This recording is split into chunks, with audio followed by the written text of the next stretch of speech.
اللهم صل على سيدنا محمد يا رب صل وسلم دائما أبدا.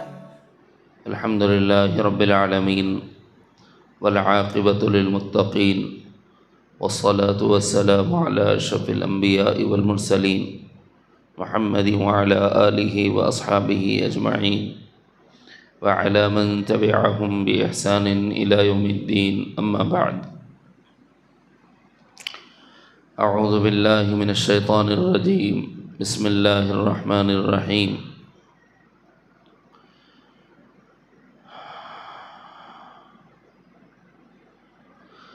وعباد الرحمن الذين يمشون على الأرض هونا وإذا خاطبهم الجاهلون قالوا سلاما والذين يبيتون لربهم سجدا وقياما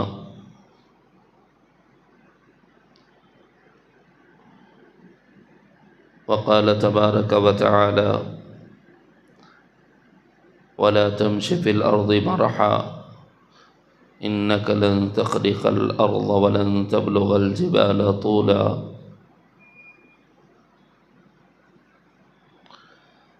صدق اللہ العظیم. برادران اسلام اور دختران ملت، ترتیب کے اعتبار سے آج سلوک کے مقامات میں سے 12واں مقام ذکر کرنا ہے.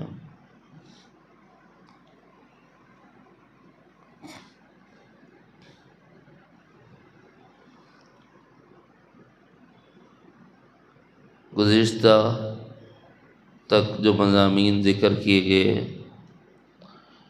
وہ 11 مقامات تھے.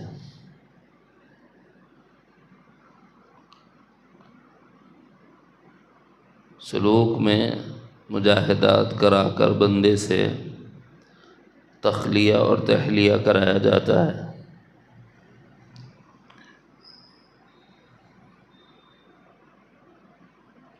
ترتیب تربیت مشائخ حقہ کی 3 طرح سے ہوتی ہے. ایک ہے طریق اختیار کہ عبادت کے ذریعے سے حق تعالی سے قرب پیدا کرایا جائے، اوامر کے ذریعے سے حق تعالی کا قرب پیدا کیا اور کروایا جائے. اور دوسرا طریقہ ہے طریقہ ریاضات و مجاہدات. اس طریقے میں اچھائیوں کو اپنانا اور برائیوں سے اپنے کو نکالنا، یہ محنت کی اور کروائی جاتی. تیسرا طریقہ ہے طریق عشق، اس کو کہتے ہیں، اور طریق شطاریہ سے بھی معروف ہے کہ اس میں عشق کی آگ بھڑکا دی جائے اور خود اللہ تعالیٰ تک بندہ رسائی حاصل کر لے عشق کی وجہ سے، محبت الہی کی وجہ سے. اس کے لیے اغیار سے خالی کرا دیا جاتا ہے. ہم جو روش ذکر کر رہے ہیں وہ طریقۂ مجاہدات و ریاضات کی ہے. طریقۂ مجاہدات اور ریاضات میں کچھ چیزیں نکالنی ہوتی ہیں اور کچھ چیزیں ڈالنی ہوتی ہیں، اپنانی ہوتی ہیں. کچھ سے بچنا ہوتا ہے، کچھ کو اختیار کرنا ہوتا ہے. جن چیزوں سے بچنا ہے اس کی بہت لمبی تفصیل ہے، اس کو پہلے بھی کبائر کے ذریعے سے سنایا گیا کہ ان چیزوں سے بچنے کی ضرورت ہے. کبائر کا جب باب چل رہا تھا، آفات لسانی، آفات مالی، اور پھر آفات عملی، پھر اس کے بعد آفات قلبی اور اقسام قلوب، یہاں تفصیل سے سنایا گیا ہے. ان میں سے ایک موضوع گزرا ہے سابق میں، وہ ہے کبر. کبر اپنے اندرون سے نکالنا۔ اگر اللہ تعالیٰ تک رسائی چاہیے، اللہ کا مقام چاہیے، اللہ تعالیٰ کے قرب میں مقام چاہیے، تو پھر ایسی صورت میں اپنے اندرون سے تکبر کو نکالنا ہوگا۔ کوئی بندہ اپنے اندرون میں تکبر رکھتے ہوئے اللہ کا قرب حاصل کرنا چاہے تو نہیں کر سکتا۔ اس کی ضد ہے تواضع۔ یہ آج ہمارا موضوع ہے، تکبر کی ضد تواضع۔ چونکہ تکبر پر تفصیل سے ہم سنا چکے ہیں، اس لیے اس پر کلام نہیں کریں گے یا گفتگو نہیں کریں گے۔ جس کو سننا ہے، قلب کے جو گناہ بیان کیے گئے ہیں وہاں سن لیں جڑنے کے لیے۔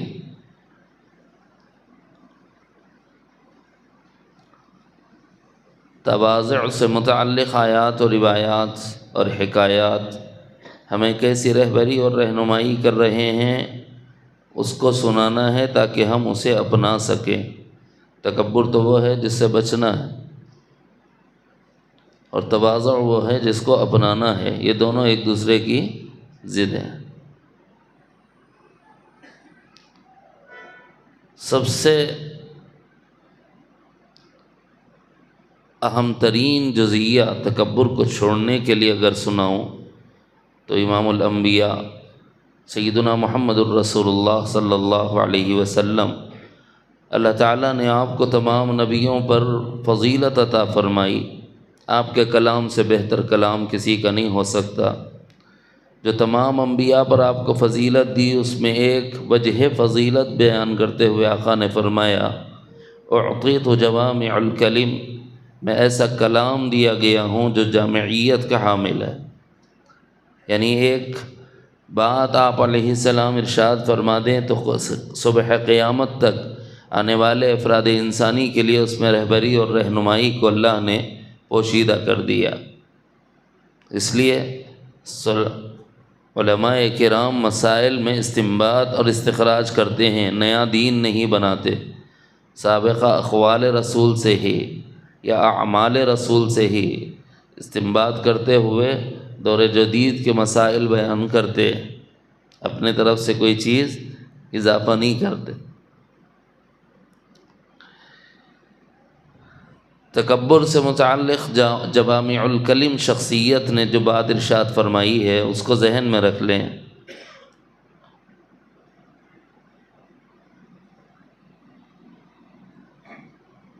لا يدخل الجنہ، یعنی وہ شخص جنت میں داخل ہی نہیں ہوگا۔ بہت نپے تلے جملے ہیں، آقا کے ہیں، ضرورت ہے اس کو سمجھنے کی۔ اس پر مولانا مقبول الرحمن صاحب نے تفصیل سے گفتگو بھی فرمائی ہے۔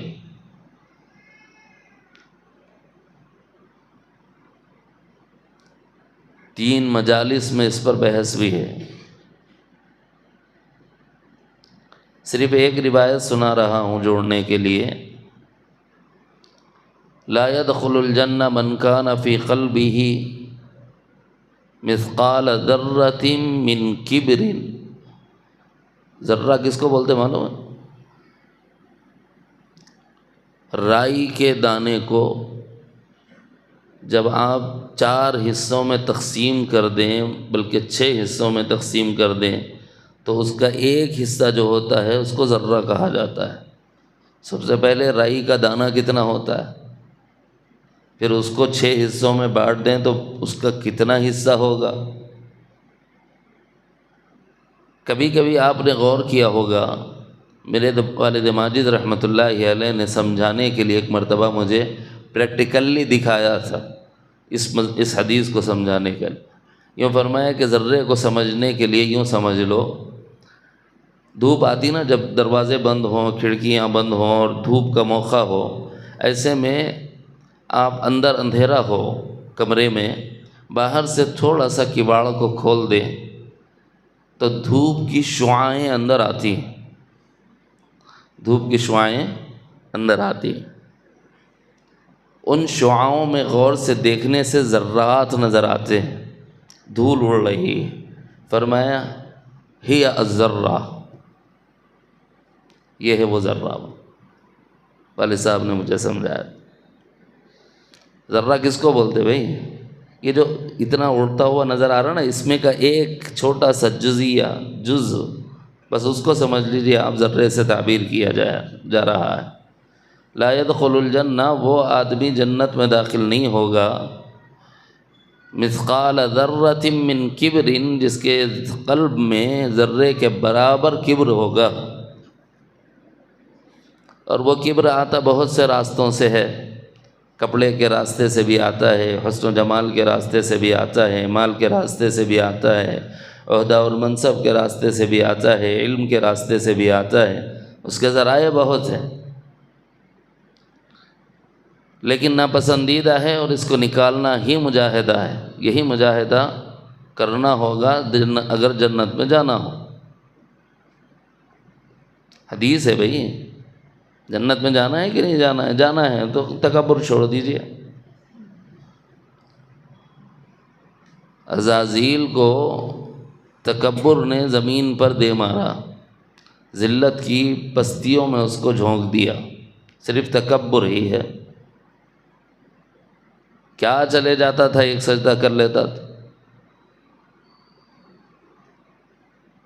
کسی آسمان پر اسے عارف حق کہا جا رہا تھا، کسی آسمان پر موحد اعظم کہا جا رہا تھا، کسی جگہ اس کو خازن جنت کہا جا رہا تھا، اور کہیں تو اس کو معلم الملکوت کہا جا رہا تھا۔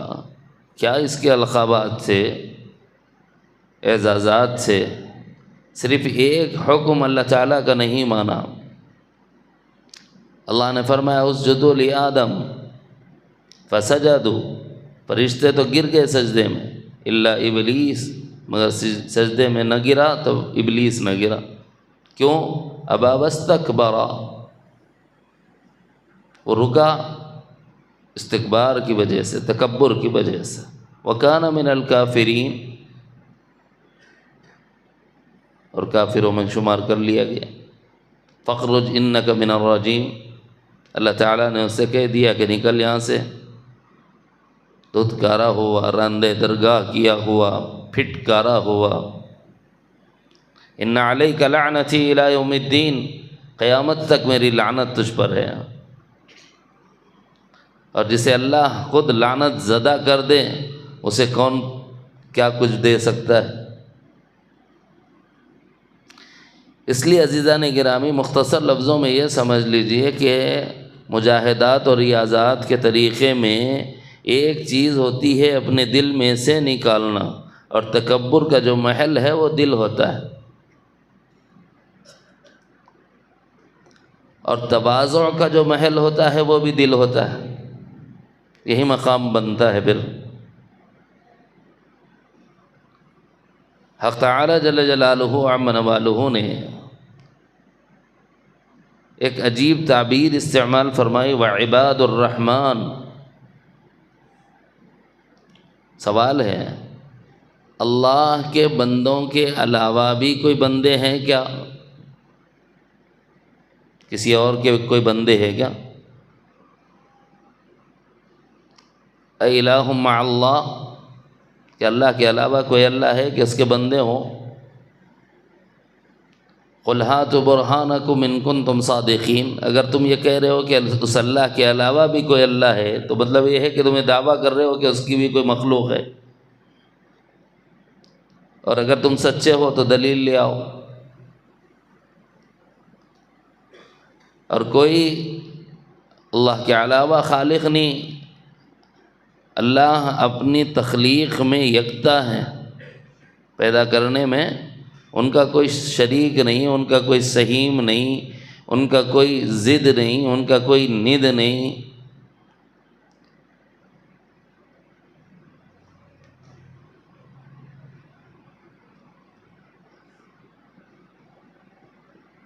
جب اللہ رب العزت ایسے ہیں تو کسی اور کو الہ بنایا ہی نہیں جا سکتا، تو اس کا مطلب یہ ہوا کہ جتنے بندے ہیں وہ سب کے سب اللہ ہی کے بندے ہیں۔ کافر کس کا بندہ ہے؟ اللہ کا۔ مشرک کس کا بندہ ہے؟ اللہ کا۔ یہودی کس کا بندہ ہے؟ اللہ کا۔ نصرانی کس کا بندہ ہے؟ مجوسی کس کا بندہ ہے؟ اللہ کا۔ دہریہ کس کا بندہ ہے؟ اللہ کا۔ جب سب اللہ ہی کے بندے ہیں تو پھر اللہ رب العزت نے تخصیص کیوں فرمائی؟ وعباد الرحمن، اس کا مخاطب کیا پورے یہودی ہیں؟ کیا پورے نصارہ ہیں؟ کیا پورے مجوس ہیں؟ کیا پورے ہنود ہیں؟ کیا پورے دہریے بھی اس میں شامل ہیں؟ اس کو سمجھانے کے لیے ایک چھوٹی سی مثال دیتا ہوں تاکہ بات سمجھ میں آ جائے۔ ہمارے اور آپ کے ادارے میں پڑھنے والے طلباء میں کچھ طلباء فرما بردار ہوتے ہیں اور کچھ طلباء اساتذہ کی بات سن کے ہی نہیں دیتے۔ تو جب سننے والا اور فرما برداری کرنے والا کسی طالب علم کو استاد دیکھتا ہے تو کہتا ہے کہ یہ ہے جی میرا شاگرد۔ کہیں بازار میں ملاقات ہو گئی فراغت کے بعد، عرصہ دراز کے بعد، لیکن فراغت کے بعد اگر شاگرد جو سکھایا گیا وہ نہیں کر رہا ہے بلکہ کچھ اور کام میں لگ گیا تو کہتے ہوئے بھی ہچکچاتے ہیں کہ یہ میرا شاگرد ہے۔ کیا بھئی آپ کا شاگرد نہیں ہے؟ انہیں نہیں سر، آپ شاگرد تو ہیں مگر شاگرد بولنے کے قابل نہیں ہو۔ ایسے ہی اگر پڑھایا ہوا کام کر رہا ہے تو پھر ایسی صورت میں اس طالب علم کے بارے میں فخریہ کہتے ہیں کہ صاحب الحمدللہ یہ میرا شاگرد ہے، نہیں کہتے۔ یہ ایک مثال میں نے مدرسے کی دی، مدرسے سے جڑے ہوئے لوگوں کو سمجھنے کے لیے۔ گھر کس کا نہیں ہے؟ سب کے گھر ہیں۔ مارکیٹ میں بچے ہمارے ساتھ ہوں اور آپ کے کسی بچے نے کوئی اچھا کارنامہ انجام دے دیا ہو، لوگ پوچھنے لگتے ہیں صاحب کس کا بیٹا ہے؟ تو اس کے اچھے کارنامے کے سبب سینہ فخر سے چوڑا ہو جاتا ہے اور بڑی خوشی سے اظہار کرتا ہے کہ صاحب میرا بیٹا ہے، الحمدللہ میرا بیٹا ہے۔ کیوں بھائی؟ بڑا فرما بردار ہے، اطاعت شعار ہے، خوش اخلاق ہے، بڑوں کا احترام کرنے والا ہے، چھوٹوں پر شفقت کرنے والا ہے، حسن سلوک کرنے والا ہے، ضرورت مندوں کی مدد کرنے والا ہے۔ تو اپنے اس بچے پر ہمیں ناز ہوتا ہے اور فخر سے اظہار بھی کرتے ہیں۔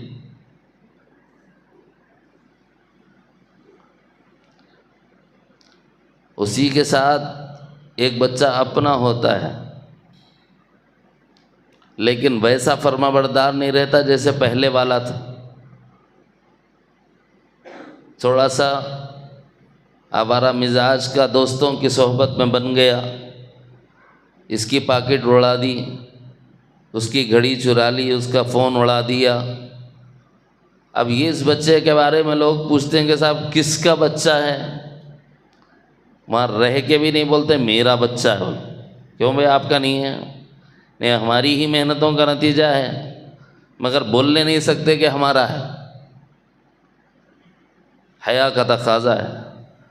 یہی معاملہ حق تعالی جل شانہ کے بندوں کا ہے۔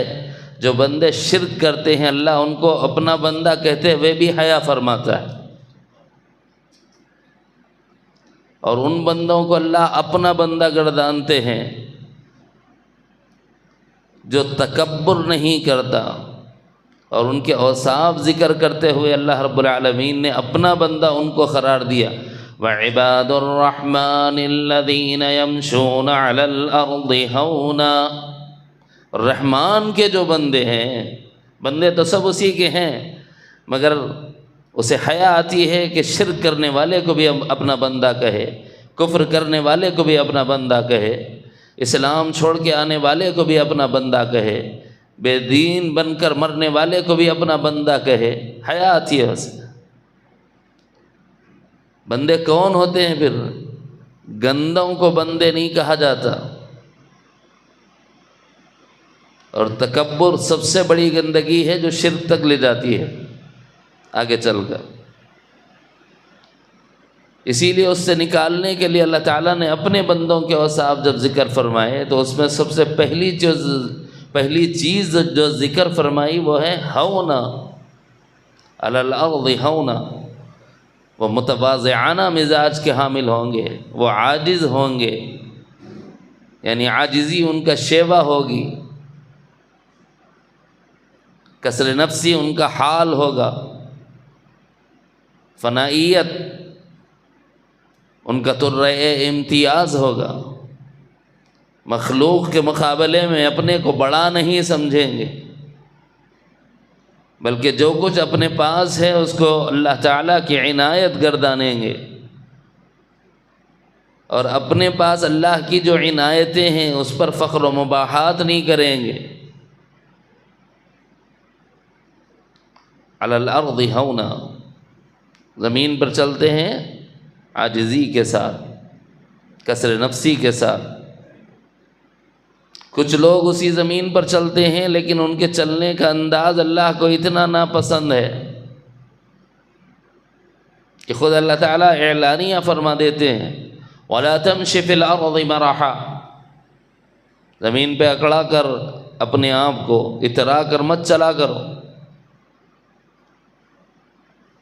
غرور سے جو لوگ زمین پہ چلتے ہیں اللہ ان کو کہہ رہے ہیں وَلَا تَمْشِ فِي الْأَرْضِ مَرَحًا، کیوں؟ کتنا اکڑ کے چلا، اِنَّكَ لَن تَخْرِقَ الْأَرْض، زمین کو پھاڑ نہیں سکتا، وَلَن تَبْلُغَ الْجِبَالَ طُولًا، کتنا اکڑ کے چل لے تو پہاڑوں کی اونچائی کو نہیں پہنچ سکتا۔ پہاڑ جمادات ہیں، جماد سے افضل نبات ہے، نبات سے افضل حیوان ہے، حیوان سے افضل انسان ہے۔ آدمی اکڑ رہا تو پہاڑوں کی جیسی صفت اپنا رہا، خود ہی اسفل السافلین میں چلا گیا۔ اس کے بعد مرحلہ ثانیہ میں وہ مخلوق جو اللہ نے ایک مخلوق کی حیثیت سے پیدا کی اور زمین کو قائم رکھنے کے لیے اس کو میخوں کی طرح زمین پر پیوست کر دیا، والجبال اوتادا، اور ہم نے پہاڑوں کو میخوں کی طرح ٹھونک دیا تاکہ یہ زمین حرکت نہ کرے اور تم بود و باش ضروریات معاش کو پورا کرو، بود و باش اختیار کرو۔ نمبر ایک، تمہارے اس پاؤں پٹک کر چلنے، اکڑ کر چلنے، غرور سے چلنے سے زمین نہیں پھٹ جانے والی، حالانکہ زمین اتنی نرم ہے کہ پانی بھی گئے تو جذب ہو جاتا ہے، نہیں ہوتا؟ پانی زمین پر جاتا ہے تو جذب ہو جاتا ہے، لیکن جو اکڑ کے آتا ہے پھر زمین اس کو نہیں اپناتی۔ بڑے اکڑ کے زمین پہ چلتے ہو۔ نبی رحمت سرور دو جہاں رحمت للعالمین جناب محمد الرسول اللہ صلی اللہ علیہ وسلم نے ارشاد فرمایا، جب بندہ مر جاتا ہے، قبر میں پہنچ جاتا ہے، تو زمین اس سے مخاطب ہو کے کہتی ہے تیرا آنا تو بڑا نامبارک ہے، اس لیے کہ تو زمین پر چلتا تھا تو بڑا کرتا تھا، آج میرے پاس آیا ہے تو اب میں بتاؤں گی تیری اکڑ کا نتیجہ کیا ہے۔ حدیث شریف میں نبی علیہ السلام کے ارشاد مبارک کا مفہوم یہ ہے، آقا نے فرمایا اپنے دست مبارک کو دوسرے دست مبارک میں پیوست کر کے، یوں جس طرح یہ ایک ہاتھ کی انگلیاں دوسرے ہاتھ کی انگلیوں میں مل گئی ہیں، زمین اتنا بھینچتی ہے کہ ایک جانب کی پسلیاں دوسری جانب میں اس طرح نکل جاتی ہیں۔ کیوں؟ بڑا کرتا تھا زمین پر، بڑا تکبر کر کے چلتا تھا، غرور سے چلتا تھا، زمین پر پیر پٹک کر چلتا تھا۔ اب تو میرے حوالے ہوا ہے تو اب میری طرف سے جو تجھے ملے گا وہ تو دے۔ جب زمین ایک اپنے بازوؤں کو ملائے گی تو پسلیاں ایک دوسرے میں پیوست ہو جائیں۔ مشکل ہے سمجھنا۔ بہت سے لوگ شادی کرے ہوئے ہوں گے نا، اس میں شادی کے دن آپ کا چہیتا دوست آیا ہوں گا اسٹیج پہ، واہ بہت بہت مبارک، گلے مل کے ذرا یوں جھٹکا دیا ہوں گا، تارے دکھے تھے نہیں دکھے تھے؟ یاد دلا رہا ہوں نوشائیوں کو، تارے دکھے تھے نہیں دکھے تھے؟ دوست صرف دوستی کی محبت میں جب شدت کے ساتھ بھینچ لیتا ہے تو تارے نظر آ جاتے ہیں، جب زمین بھینچیں گی تو پھر حال کیا ہوگا؟ اس لیے اللہ تعالیٰ نے فرمایا ہے زمین پر اترا کر اکڑ کر غرور کے ساتھ مت چلا کرو، وَلَا تَمْشِ فِي الْأَرْضِ مَرَحًا إِنَّكَ لَن تَخْرِقَ الْأَرْضِ، تم زمین کو نہیں پھاڑ سکتے، وَلَن تَبْلُغَ الْجِبَالَ طُولًا، نہ تمہارا یہ اکڑنا پہاڑوں کی بلندیوں سے زیادہ بلند ہو جائے گا، اتنے اونچے تو پہاڑ اللہ نے بنا رکھے ہیں۔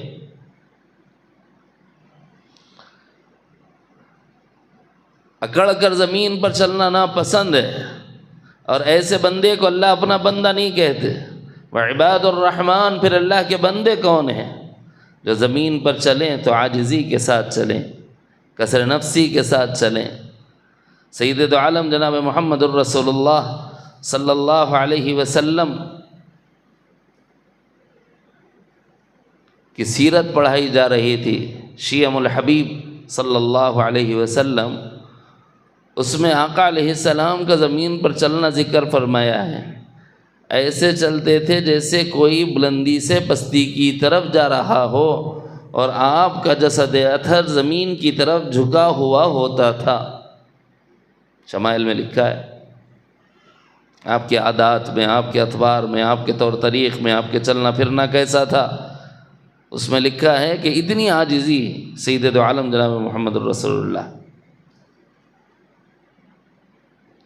کسر نفسی کا حال جو آقا کا ہے شاید ایسا کوئی دوسرا پیدا کر سکے۔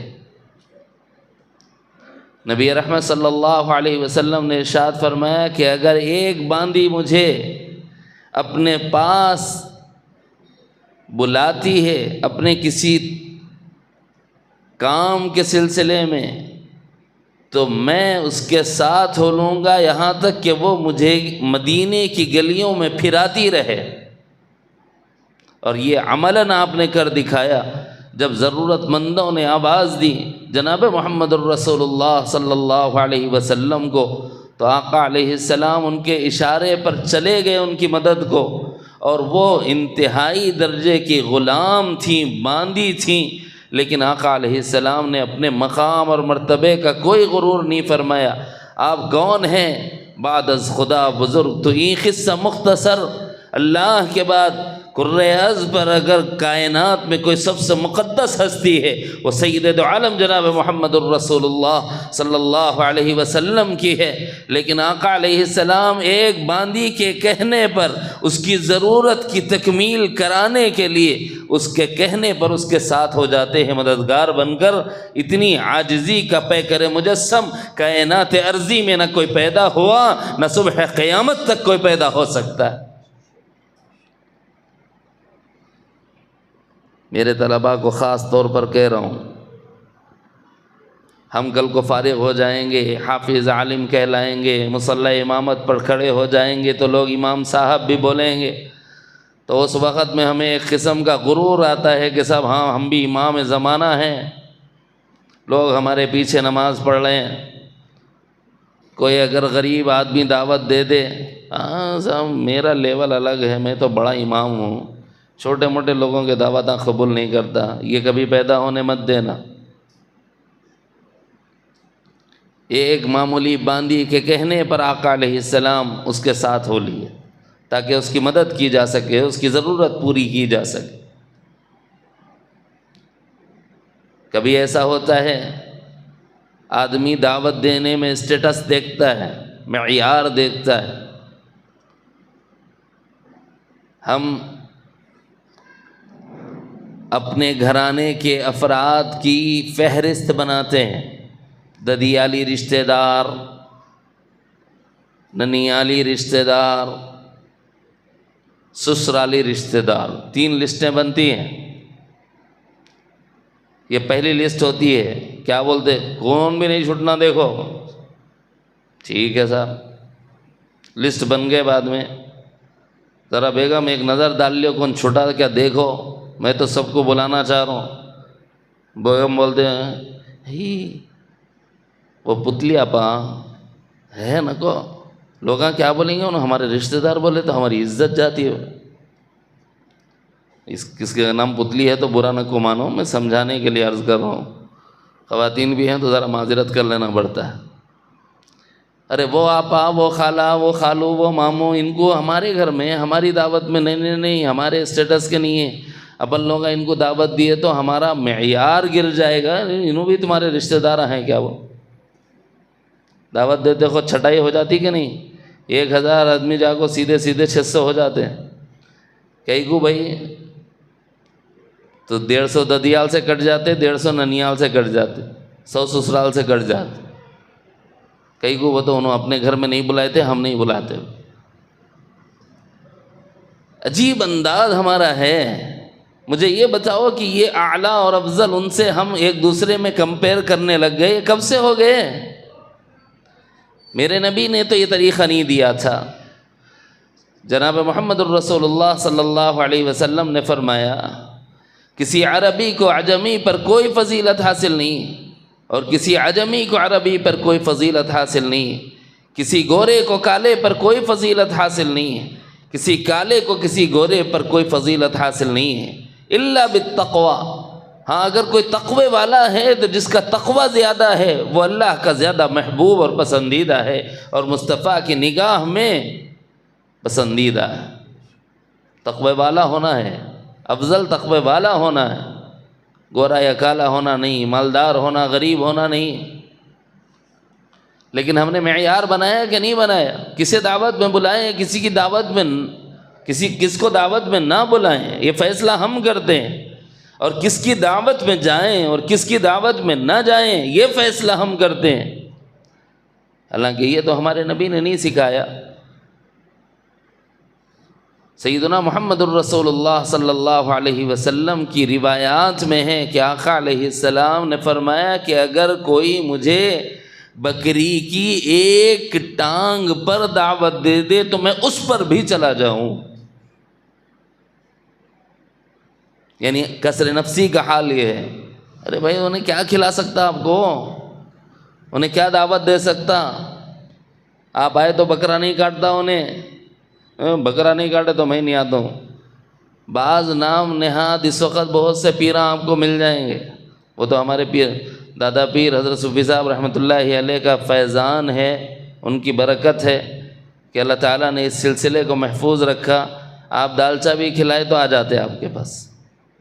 جو سلسلہ قادریہ سے منسوب حضرت صوفی صاحب سے متعلق لوگ ہیں، یہ آپ سے شرط نہیں رکھتے کہ بکرا کاٹو تو ہی آئیں گے، مرغے کاٹو تو ہی آئیں گے.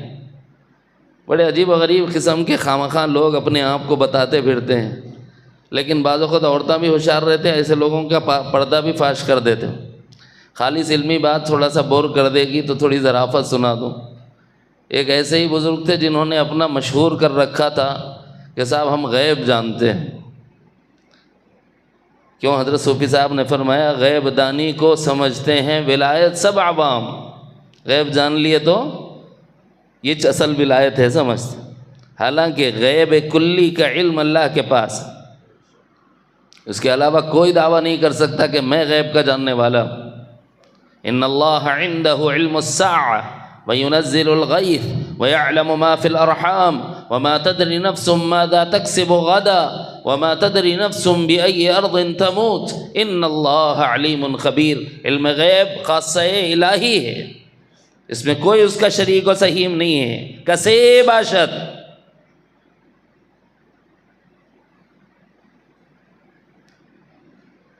اب جو مسئلہ ہے ہمیں غیب کا پتہ چل جاتا ہے، جو دعویٰ کر رہے تھے نا پیر صاحب یا پیر صاحب کے مریداں، تو ان کی دعوت کری ایک خاتون، چلے گئے، ہوشیاری کری تھوڑی، چاول اوپر رکھی گئے تھے، گوشت نیچے رکھی گئے. اپنے شوہر کو سمجھانے کے لیے کہ دیکھو بھائی حقیقی پیراں بھی ہوتے ہیں، ان کی پیروی کرو یہ ٹھیک ہے، لیکن نام نہاد پیروں کی چکر میں مت پڑو، اپنا دین پیروں میں چلا جائے گا. لیکن وہ نہ سمجھ کا نہ سمجھ، اندھ بھکت، ماننے کو تیار نہیں. بولے میرے پیر صاحب تو ایسے ہے ہی نہیں. بولے ثابت کر دیتی ہوں آج. عقل مند رہتے عورتیں بہت. کھانا وانا پکا کے اوپر چاول نیچے مرغ رکھ دی. اب انہوں دیکھے دالچا کھانا دال کھانا، ارے یہ کون کھاتا؟ رے پیراں کھاتے ہی ہے. بولے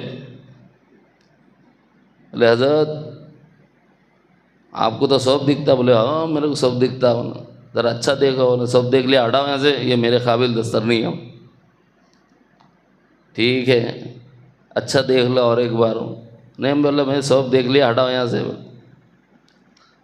اس کے بعد شام میں چاول ہٹا کو اندر سے مرغی نکال کو بتائی کہتے ہیں یہ کیا ہے بھائی؟ تمہارے کو تو سب دکھ رہا نا، تو یہاں کا یہاں نہیں دکھ رہا. سمجھ رہے کہ نہیں؟ کچھ ایسے دعوے دار بھی آ جاتے ہیں. یہ سب بیکار کی باتیں ہیں، یہ چکروں میں مت پڑیں. دین کا علم کہاں مل رہا ہے؟ فکر آخرت کہاں مل رہی ہے؟ مولا کا تعارف کہاں ہو رہا ہے؟ صفات ربانی کے تذکرے کہاں ہو رہے؟ قرآن و سنت کہاں سکھائی اور سمجھائی جا رہی ہے؟ ان اہل حق علماء سے، مشائخ حقہ سے استفادہ کرنا اور باطنی برائیوں کو نکالنا اور باطنی اچھائیوں کو پیدا کرنے کے لیے ریاضات اور مجاہدات کی روش سے گزرنا، یہ میرے اور آپ پر لازم ہے. اسی سلسلے میں ہم جد و جہد کر رہے ہیں اور کوشش کر رہے ہیں کہ بھئی ہمارے اندرون میں عاجزی پیدا ہو. اگر ایک مقام مل گیا تو یہ نہیں، ایک مرتبہ مل گیا تو یہ نہیں کہ میرے حساب کا آدمی دعوت دے گا تو میں اس کے پاس جاؤں گا ورنہ نہیں جاؤں گا. نبی رحمت صلی اللہ علیہ وسلم نے معیار بتایا ہی نہیں. یوں فرمایا کہ اگر ایک بکری کے پاؤں پر، پیر پر دعوت دے تو میں اس پر بھی حاضر ہو جاؤں گا. بلکہ بعضوں نے تو صرف کھجور پر بلایا تھا، آقا اس پر بھی چلے گئے ہیں. اپنی عاجزی، اپنی کسر نفسی کا اظہار فرمایا ہے کہ میں تو ایک غلام ہوں. اور اگر چلے گئے، نمبر ایک کس کو دعوت دیں کس کو نہیں، یہ فیصلہ کرنے کا حق سب کا ہے. سب کو دعوت، جتنی استطاعت ہے سب کو دعوت دی جائے. دوسری بات، کس کی دعوت قبول کریں کس کی نہیں. امیروں کی دعوتیں قبول ہو رہی ہیں، غریبوں کی دعوتیں قبول نہیں ہو رہی ہیں. یہ معیار درست نہیں ہے، یہ دو رنگی ہے، یہ منافقت ہے، یہ کسر نفسی نہیں ہے، یہ غرور اور تکبر ہے. اس سے نکلنا ہوگا. سید دو عالم جناب محمد الرسول اللہ صلی اللہ علیہ وسلم نے فرمایا کہ دعوت قبول کرنا میری سنت ہے، اور ہمیں چاہیے کہ اگر کوئی دعوت کرے تو سنت قبول کر لیں. کون سی دعوت قبول نہ کریں؟ باضابطہ اس پر فقہ میں مسئلہ لکھا ہوا ہے. اگر اندیشہ ہو کہ دعوت دینے والے کا مال حرام ہو، آپ چاہیں تو رد کر سکتے ہیں، چاہیں تو نہیں، رد کریں تاکہ وہ حرام سے بچ جائے. اور کس کی دعوت رد کر سکتے ہیں؟ خلاف شرع امر پر دعوت دے رہا ہو، آپ رد کر سکتے ہیں. سمجھ گئے؟ مثلا اگر کوئی رسم کی دعوت دے، کیا بولیں گے؟ ولیمے میں بلاؤ صاحب آتا ہوں، یہ کام ٹھیک ہے، اب اس کو ہم فروغ نہیں دے سکتے، جو چیز جائز نہیں ہے اس میں شریک نہیں ہوں گے. یوں کھلا بول دینا چاہیے، چاہے وہ ناراض ہوتے ہوں، ہمیں کیا.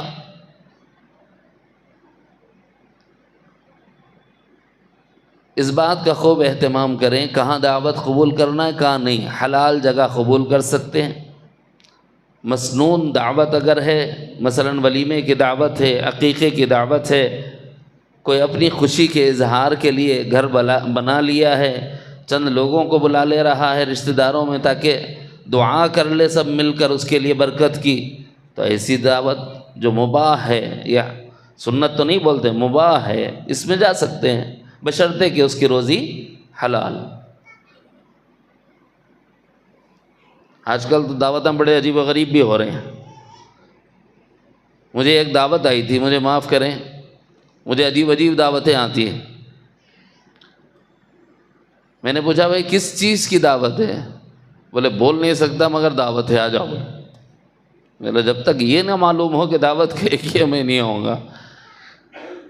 تو ان کے خاندان کا بہت مہذب، تہذیب یافتہ، عالم نے دین سمجھا جانے والا لڑکا آگے بڑھا، کہنے لگا حضرت وہ سنت ابراہیمی کی تکمیل پر دعوت. سمجھ گئے نہیں سمجھے؟ اللہ اکبر. ہمارا حال یہ ہے کہ ہم سنت ابراہیمی بھی نہ سمجھ سکیں.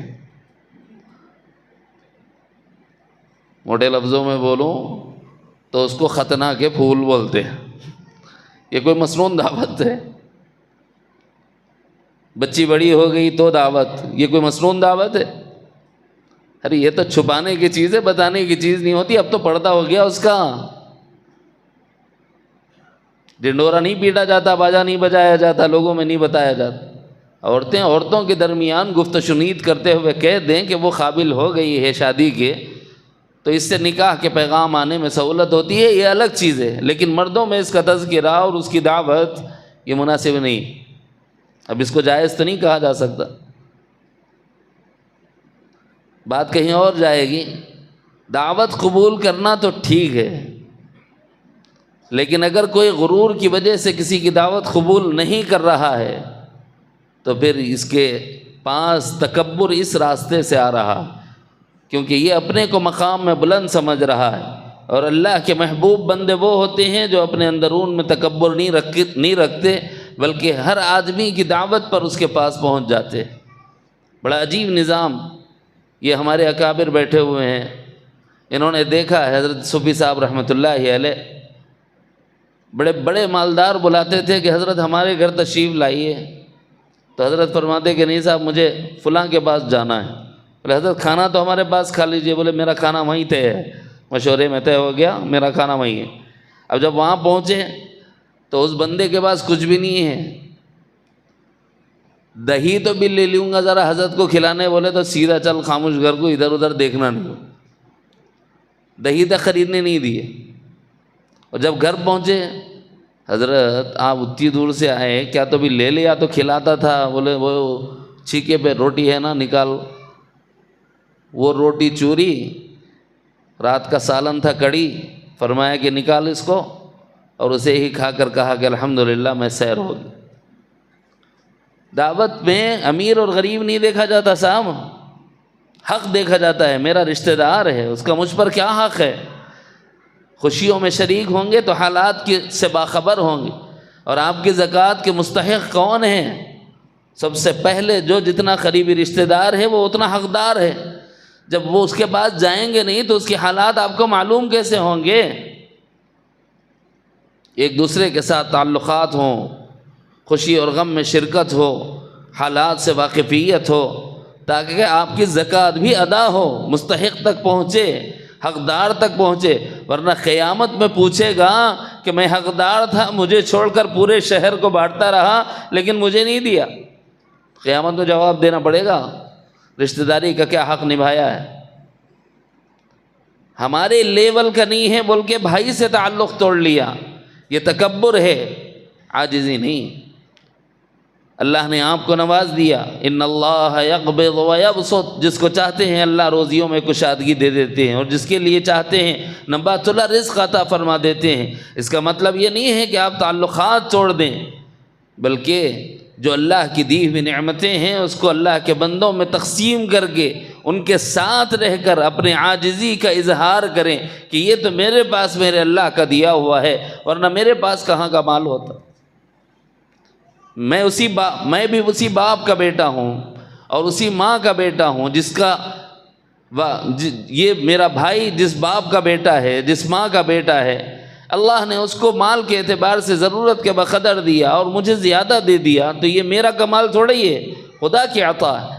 تو عاجز بندہ اپنے پاس کی نعمتوں کے بارے میں یہ کہتا ہے کہ یہ میرے اللہ کی دی ہوئی نعمت ہے، اس پر غرور نہیں کرتا، تکبر نہیں کرتا. اور دعوت قبول کرنے میں سید عالم جناب محمد الرسول اللہ نے فرمایا کہ اگر غریب آدمی بھی دعوت دے تو اس کی دعوت کو قبول کر لینا چاہیے.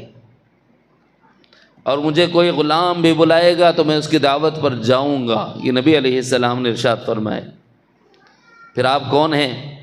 امام الانبیاء والمرسلین، سید الانبیاء، سید الاولین والآخرین، خاتم الانبیاء، خاتم المرسلین. مقام کے اعتبار سے، رتبے کے اعتبار سے کوئی چھو بھی نہیں سکتا آپ کے مقام. لیکن کسر نفسی کا حال یہ ہے، عاجزی کا حال یہ ہے. امی عائشہ صدیقہ طیبہ طاہرہ رضی اللہ تعالی عنہا کی 2 روایتیں اس باب میں ملتی ہیں۔ ایک روایت تو یہ لکھی ہے کہ امی عائشہ نے فرمایا کہ آقا علیہ الصلاۃ والسلام اتنے بڑے کہ شاہان مملکت ان کے لیے نگاہیں فرش راہ کیے ہوئے ہوں۔ کون نہیں چاہتا کہ آقا ہمارے پاس آئیں، جنہیں بڑے بڑے مراتب حاصل ہیں، بادشاہتیں حاصل ہیں، اور لوگ تعظیم اور اکرام میں حد کر دیں۔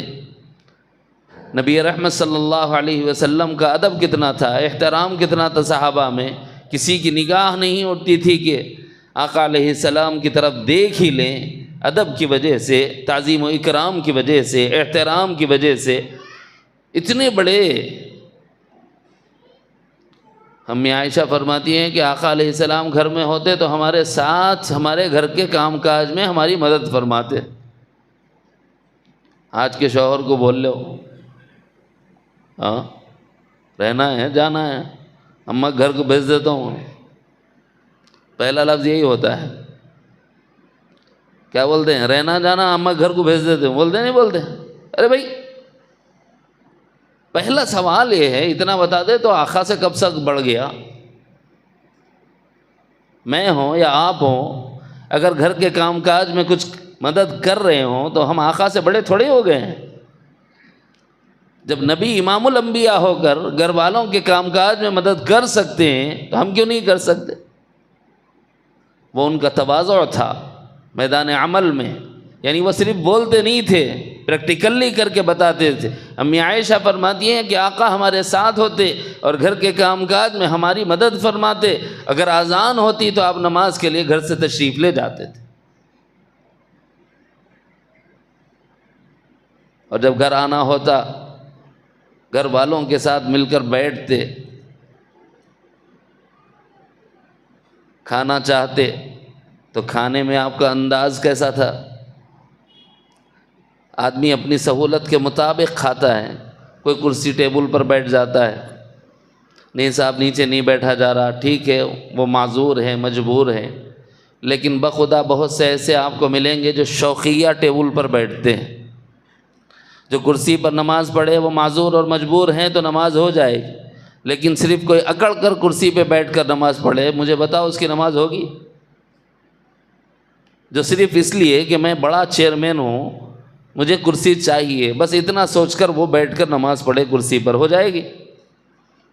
لوٹانا واجب ہے کہ نہیں ہے؟ تو کھانا کھاتے ہوئے ضرورت پر نبی علیہ السلام کا معمول دسترخوان بچھانے کا تھا، ٹیبل کرسی کا نہیں تھا۔ یہ تو انگریزوں کی دی ہوئی سنت اور طریقہ ہے، اور ہم لوگوں کو اللہ کے رسول کی سنت سے بڑھ کر انگریزوں کا دیا ہوا طریقہ پسند۔ عجیب حماقت ہے۔ میدان جنگ میں صحابہ کرام رضوان اللہ تعالی علیہم اجمعین گئے، مذاکرات کے لیے بادشاہ نے اپنے دربار میں بلا لیا صحابہ میں سے چند کو، ایک وفد کی صورت میں وہ وہاں پہنچے تو اس نے دسترخوان چن دیا، تو اس دسترخوان پر بیٹھ کر صحابہ کرام میں سے کھانا تناول فرمانے لگے تو ان کے ہاتھ سے روٹی کا لقمہ دسترخوان پر گر گیا۔ اس لقمے کو انہوں نے اٹھا لیا تو بازو والے نے کوہنی ماری اور یہ کہا کہ یہ دربار شاہی کے آداب کے خلاف ہے، گرا ہوا لقمہ نہیں اٹھایا جاتا، چھوڑ دو اسے۔ تو انہوں نے اپنا ہاتھ جھٹکا اور اس کے بعد ایک جملہ ارشاد فرمایا، اَأَتْرُكُ سنت رسول اللہ صلی اللہ علیہ وسلم لِهَؤُلَاءِ الْحُمَقَاءِ، کیا میں رسول اللہ کی سنت کو ان احمقوں کی وجہ سے چھوڑ دوں؟ اسی پر ان کو اللہ تعالی نے فتح عطا فرما دی۔ جب ہم سنت رسول سے جڑے رہتے تو فتوحات ہمارے قدم چومتی ہیں۔ تواضع سنت رسول ہے۔ اگر ہم بڑے بننا چاہیں، حضرت سیدنا عمر بن خطاب رضی اللہ عنہ فرماتے ہیں، من تواضع للہ رفعہ اللہ، اگر تم تواضع کو اختیار کرتے ہو اللہ کے لیے، عاجزی کو، کسر نفسی کو اختیار کرتے ہو اللہ کے لیے، اللہ تعالیٰ تمہیں بلند کر دیتا ہے۔ لیکن ہمارا حال، ہم ٹیبل کرسی چھوڑنے کو تیار نہیں، کوئی مجبوری میں کھائے تو وہ معذور ہے، میرا مخاطب وہ نہیں ہے. میرا مخاطب وہ لوگ ہیں جو شوقیہ ٹیبل لگا دیتے. سنت رسول کو کس لیے چھوڑ دیا؟ یہ کھانے کے میدان میں ایک قسم کا غرور ہے، یہ ایک قسم کا غرور ہے.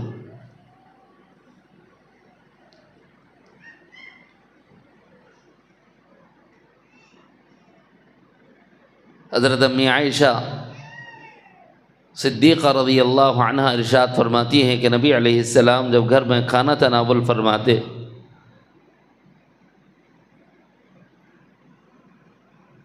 تو ایسے تناول فرماتے جیسے اکڑوں بیٹھے ہوں اور اپنے پاؤں کے انگوٹھے پر سیدھے پیر کا انگوٹھا ہو اور انتہائی کمر پیٹ سے ران چپکی ہوئی چسپیدہ ہو، اور بیٹھیں تو اس انداز میں کہ 3 انگلیوں سے لقمے اٹھائیں اور سر برتن کی طرف جھکا کر کھائیں تاکہ دانہ باہر نہ گرے، لقمہ باہر نہ گرے. یہ نبی علیہ السلام کی سنت ہے کہ کتنوں نے اس پر عمل کیا اب تک؟ الا ماشاء اللہ. اگر کوئی کرا ہے تو مبارک.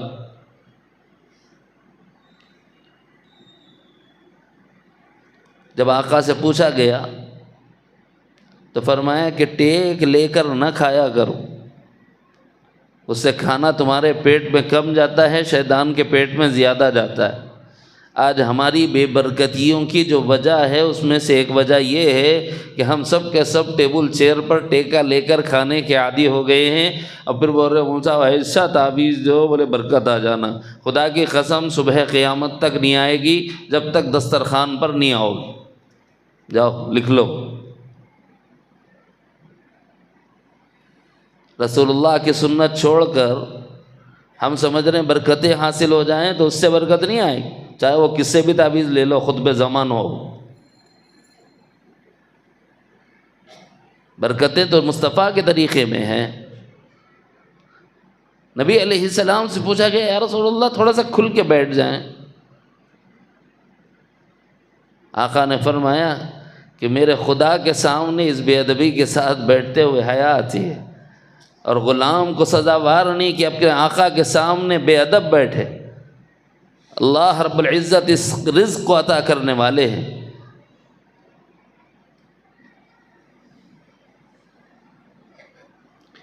حضرت صوفی صاحب رحمۃ اللہ علیہ نے فرمایا کھاتے ہوئے شعور میں رزاقیت رہے. اس میں رزاق کی تجلی ہے. وہاں حق تعالی جل شانہ رزق عنایت فرمانے والے ہیں. اللہ کے رسول سے زیادہ استحضار اور کس کا ہوتا؟ تو اپنی عاجزی کا اظہار کرتے ہیں، کھاتے ہوئے بھی ایسے کھاتے ہیں جیسے غلام اپنے آقا کے سامنے کھاتا ہو کہ میرے اللہ حاضر و موجود ہیں، اور سوتے ہوئے ایسے سوتے ہیں جیسے کوئی غلام اپنے آقا کے پاس سوتا ہو. پیر بالکل قریب کیے ہوئے، قبلہ رو، سیدھے گال کے نیچے سیدھا ہاتھ رکھے ہوئے، بالکل انتہائی غلامانہ انداز. کیوں؟ اللہ حاضر و موجود ہے. کہاں اللہ نہیں ہے؟ کب اللہ نہیں ہے؟ کس زمانے میں نہیں ہے؟ کس مکان میں نہیں ہے؟ جس بندے کے سامنے اللہ کی ذات ہو، وہ عظیم المرتبہ ذات، اس سے بڑا کوئی نہیں. اللہ اکبر. جب اس کے سامنے ہمیں رہنا ہو تو کیا ہمارے لیے غرور سزاوار ہے؟ تو عاجزی ہی ہمارے لیے زیبا ہے. اگر ہم عاجزی کے ساتھ چلیں گے، تواضع کو اختیار کریں گے، تو حق تعالی جل شانہ متواضعانہ زندگی گزارنے والوں کو رتبے بلند عطا فرما دیتے ہیں،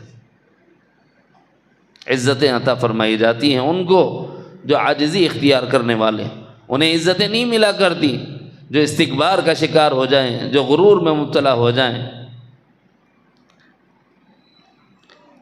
نبی رحمت صلی اللہ علیہ وسلم سے سوال کیا گیا،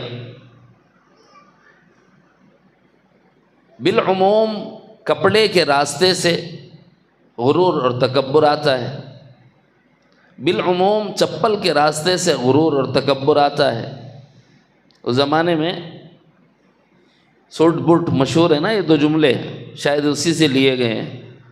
عام طور پر کوئی آدمی اچھا لباس پسند کرتا ہے، تو صحابہ اتنا ڈر گئے جب آقا علیہ السلام نے یہ بات ارشاد فرمائی کہ ہم اچھا کپڑا بھی پسند نہ کریں، اچھا جوتا بھی پسند نہ کریں اپنے لیے، تو نبی علیہ السلام نے فرمایا اچھا کپڑا پسند کر لینا یا اچھا جوتا پسند کر لینا یہ ناپسند نہیں ہے، اللہ جمیل یحب الجمال، اللہ تعالیٰ خوبصورت ہے اور خوبصورتی کو پسند فرماتے ہیں۔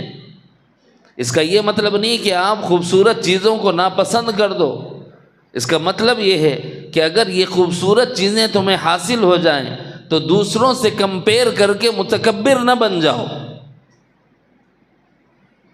عام طور پر یہ ہوتا نا، میرے پاس بنگلہ ہے اس کا نہیں، میرے پاس گاڑی ہے اس کا نہیں، میرے پاس برانڈڈ شرٹس ہیں اس کے پاس نہیں، میرے پاس برانڈڈ گاڑیاں ہیں گھڑیاں ہیں اس کے پاس نہیں، لہٰذا یہ میرے اسٹیٹس کا نہیں۔ یہ تقابل نہ کرو، اچھا پسند کرو، آپ اللہ نے دیا ہے، آپ حلال کھاؤ بھی حلال برتو بھی، لیکن کمپیئر کر کے کسی کو حقیر نہ سمجھو۔ جب حقیر سمجھتا ہے تو یہ متکبر ہے، اور کسی کو حقیر نہیں سمجھتا تو یہ متواضع ہے۔ یہ نبی علیہ السلام نے اشارہ دیا۔ عام طور پر ہم سے یہاں چوک ہوتی ہے۔ اب اس تکبر کو اپنے اندرون سے نکالنے اور اپنے اندرون میں عاجزی پیدا کرنے کا طریقہ کیا ہے؟ عاجزی کو اپنے اندرون میں پیدا کرنے کا طریقہ یہ ہے کہ جس محفل اور مجلس میں بہت زیادہ عزت ہوتی ہو، اسی محفل میں ایسا کام کرو گویا اس کام سے تمہاری عزت چلی گئی۔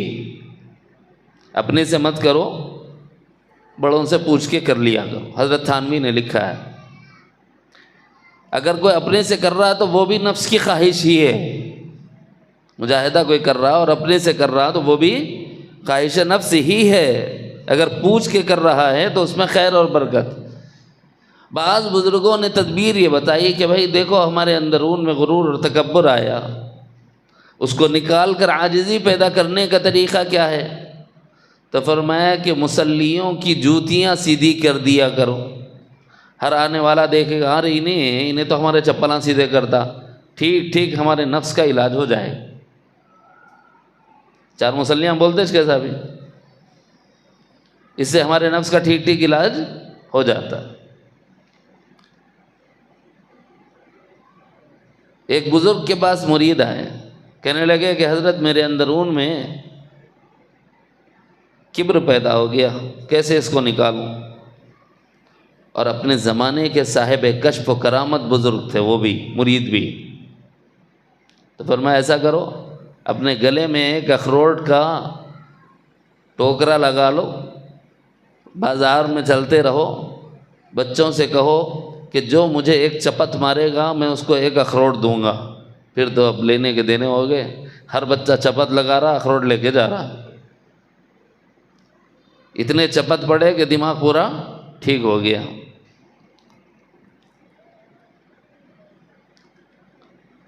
ایک کو اپنے علم کا غرور تھا، حضرت نے فرمایا کہ بھائی اس کو اپنی عربی دانی پر بڑا غرور ہے، اس کو ایک کام کرو حج کے لیے بھیج دو۔ حج کو بھیج دیا گیا۔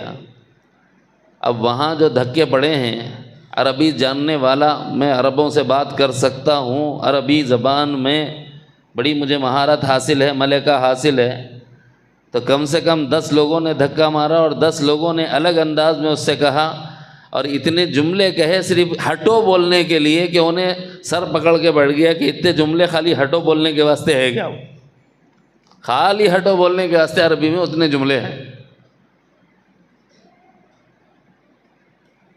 دماغ ٹھیک ہو گیا، میں عربی داؤں کا پورا غرور اتر گیا اس کا۔ حج کو بھیج دیا تو اس کا علاج ہو گیا۔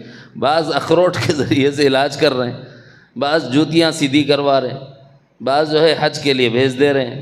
مختلف قسم کی تدبیریں بڑوں نے بتائیں، ضرورت کے پیش نظر بتائی جاتی ہیں، اپنے سے نہ کی جائے، لیکن بہرحال غرور کا توڑنا ضروری ہے۔ یہ ایک بیماری ہے، اس کا علاج ضروری ہے۔ جہاں غرور ٹوٹتا ہے وہاں تواضع کی ابتدا ہوتی ہے، جہاں غرور ٹوٹتا ہے وہاں تواضع کی ابتدا ہوتی ہے۔ اور تواضع کی انتہا یہ ہے کہ کسی کی تعریف سے ہمیں خوشی نہ ہو اور کسی کی تنقید سے ہمیں کوئی فرق نہ پڑے، بلکہ تحقیر اور تذلیل سے بھی کوئی فرق نہ پڑے۔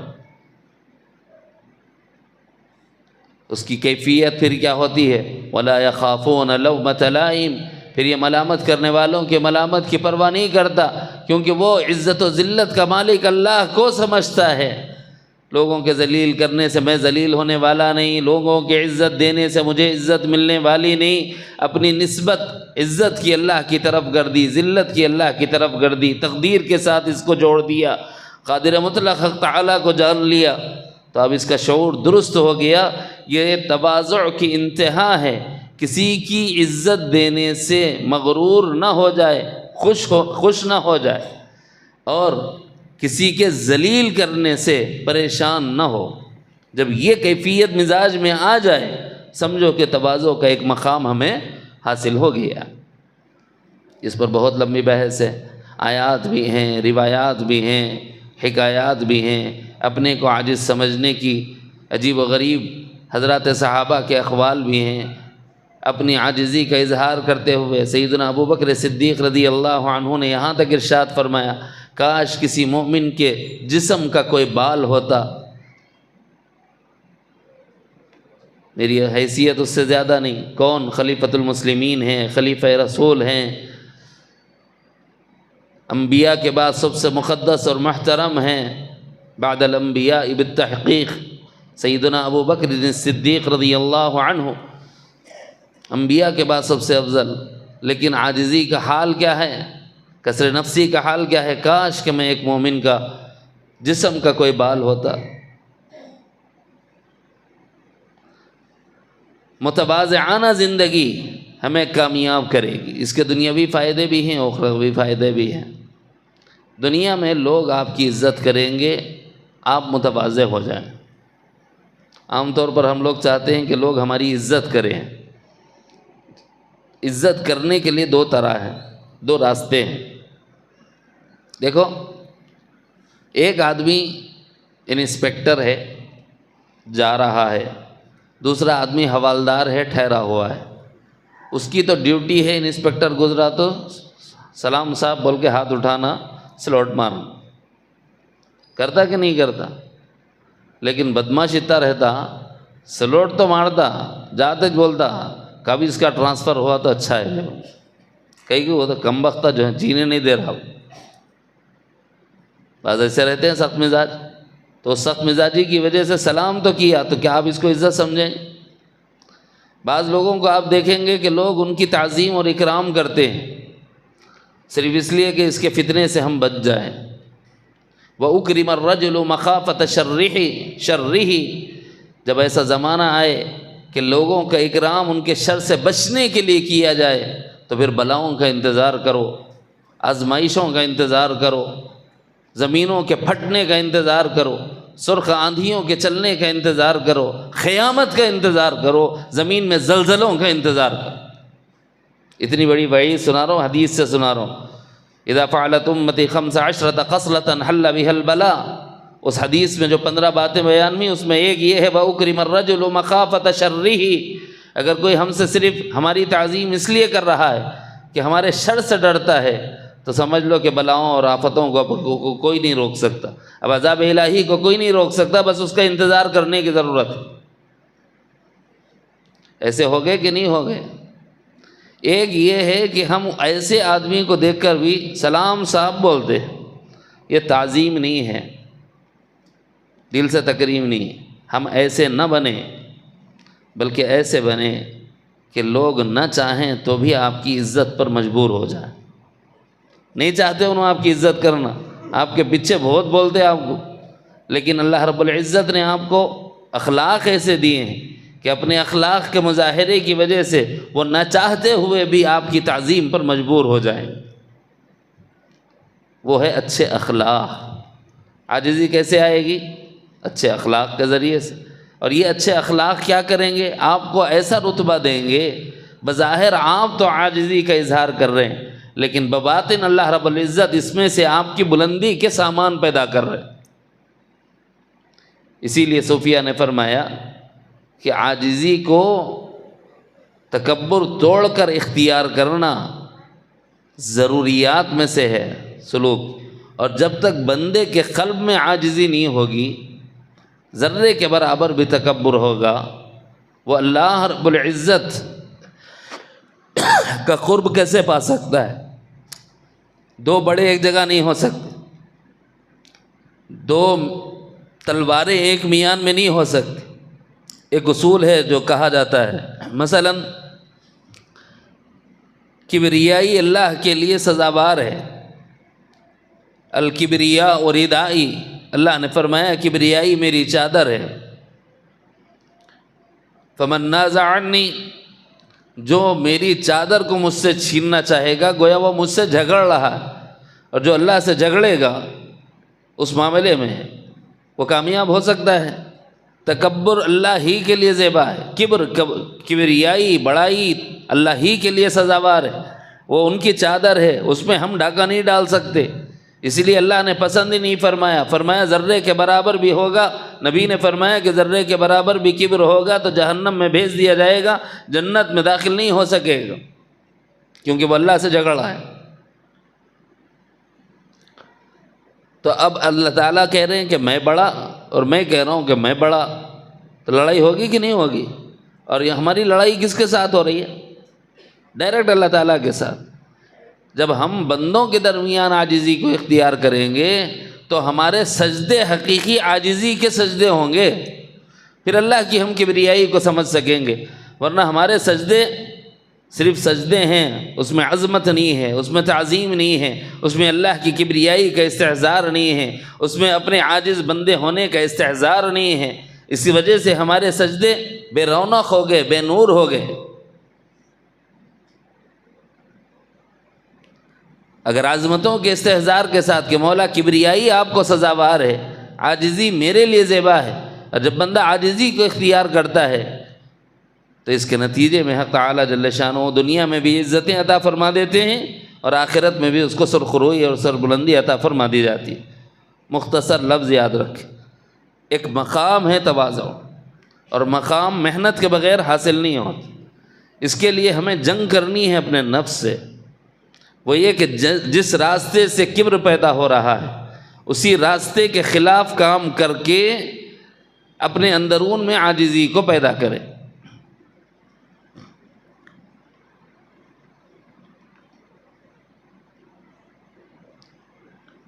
مثلا کسی کو غریب دیکھ کر ہمارے اندرون میں اپنے مالدار ہونے کا کبر پیدا ہوا تو اسی کو جو کچھ حاصل ہے اس میں سے دے کر 2 رکعت نماز پڑھ کر اپنے اس مسلمان بھائی کے لیے ہاتھ اٹھا کے دعا کرو کہ اے اللہ جو کچھ مجھے دیا ہے اس کا 10 گنا زیادہ میرے ایمان والے بھائی کو دے دے۔ یہ کرو گے تو پھر عاجزی آئے گی۔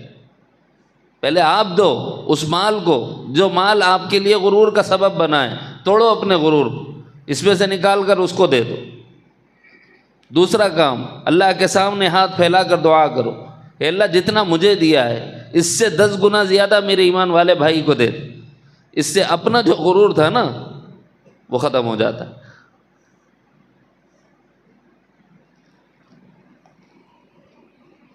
کسی کے مقابلے میں اگر اپنے کپڑے اچھے ہیں اور ان اچھے کپڑوں کی وجہ سے اپنے میں غرور آیا، ان کپڑوں کو اتارو اور اسی بھائی کو ہدیہ کرو۔ جس بھائی کو حقیر سمجھ کر، فقیر سمجھ کر، اپنے کو بلند اچھے لباس والا سمجھنے کا غرور آیا تھا، اس کو توڑنے کا طریقہ تدبیر یہ ہے۔ یہ ابتدائی درجے کے لوگوں کے لیے مجاہدہ ہے۔ متوسط درجے کے لوگوں کے لیے، تھوڑی بہت روحانیت رکھنے والوں کے لیے، مجھے بڑا غرور ہے کہ میں بڑا ہوں، ذرا جائزہ لے کہ صحابہ بڑے ہیں کہ میں بڑا ہوں، ذرا جائزہ لے اپنے نفس کا، اولیاء بڑے ہیں کہ میں بڑا ہوں۔ اپنا نفس ہمیں ملامت کرے گا تو کہاں، وہ مبارک ہستیاں کہاں جو اپنی عبادتوں اور ریاضتوں میں زندگی گزار گئے، اور تو خواہشات کے پیچھے چلنے والا، تیری ان کی کیا برابری ہو سکتی؟